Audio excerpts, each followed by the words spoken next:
आज सही नहीं है, महलू मठाई तो दही नहीं है। लागे मिजाज आज सही नहीं है, महलू मठाई तो दही नहीं है। पानी में चीनी जैसे घोले राजा जी, घोले राजा जी।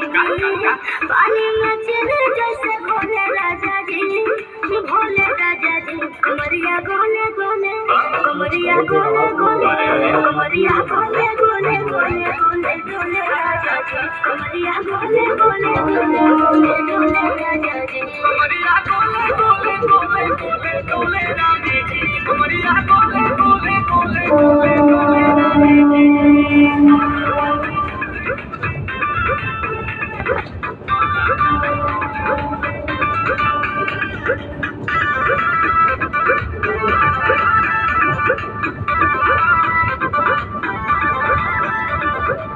लागलू ओइठे आ कोहरा में बैठे, करे करे जा धक्का धक। कहेलू झूठे की जाला ना उठे, होखेला हमारा तो शौक। सुना ये जी सैया, दवा हमरे जी सैया, फटाफट रह दो जाते ओ मेरे जी सैया। बात को मीठी मीठी बोले राजा जी, बोले राजा जी।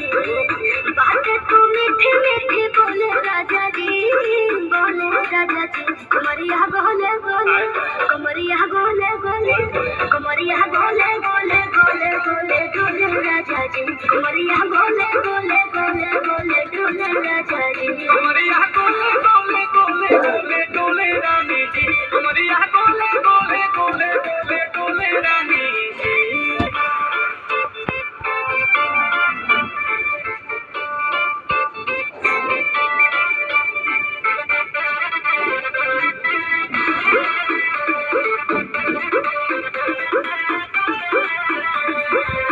एहो हसीना इशारों के बिना, सीना से जालुआ के शॉट होला ए रानी गरम जवानी। बाती पिए लुगाटा कट।